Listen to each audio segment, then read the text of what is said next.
നമസ്കാരം. മലയാളി വാർത്തയിലേക്ക് സ്വാഗതം. വെടിനിർത്തൽ ചർച്ചകൾക്കിടയിലും ഗാസയിലെങ്ങും ഇസ്രായേലിൻ്റെ രൂക്ഷമായ ബോംബാക്രമണം തുടരുകയാണ്.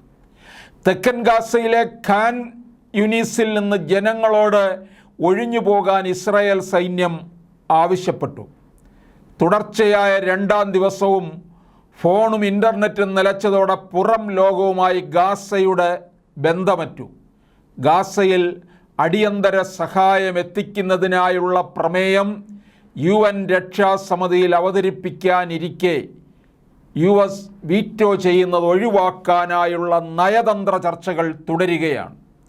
വെടിനിർത്തുന്ന കാര്യത്തിൽ ഇസ്രായേലും ഹമാസും സ്വീകരിച്ചിരിക്കുന്ന പരസ്യ നിലപാട് ഭിന്നമാണെങ്കിലും ഈജിപ്തിലെ കൈറോയിൽ നടക്കുന്ന ചർച്ചകളിൽ രണ്ടാം ദിവസവും ഹമാസ് മേധാവി ഇസ്മയിൽ ഹനിയ പങ്കെടുക്കുന്നുണ്ട്.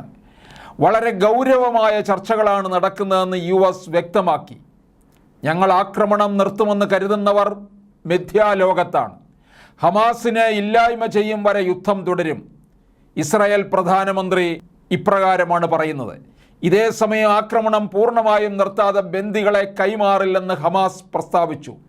പൂർണ്ണമായും ഇസ്രായേൽ നിയന്ത്രണത്തിലായ വടക്കൻ ഗാസയിലെ ജബാലിയ അഭയാർത്ഥി ക്യാമ്പിൽ നിന്ന് രക്ഷപ്പെടാൻ ശ്രമിക്കുന്നവരെ സൈന്യം വെടിവെച്ച് വീഴ്ത്തുന്നതായി റിപ്പോർട്ടുണ്ട്.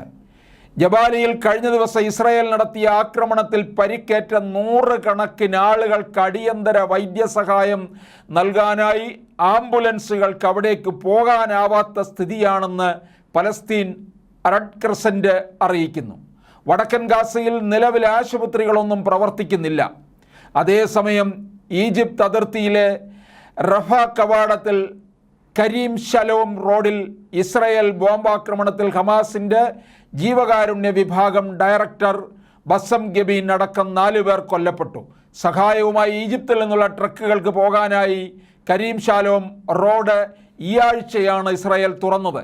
ഒക്ടോബർ 7-ന് ശേഷം ഹമാസിൻ്റെ വിശ്വാസ്യതയും സ്വാധീനവും അറബ് ലോകത്ത് നാടകീയമായി ഉയർന്നെന്ന് US രഹസ്യാന്വേഷണ ഏജൻസികൾ വിലയിരുത്തുന്നതായി CNN റിപ്പോർട്ട് ചെയ്യുന്നു.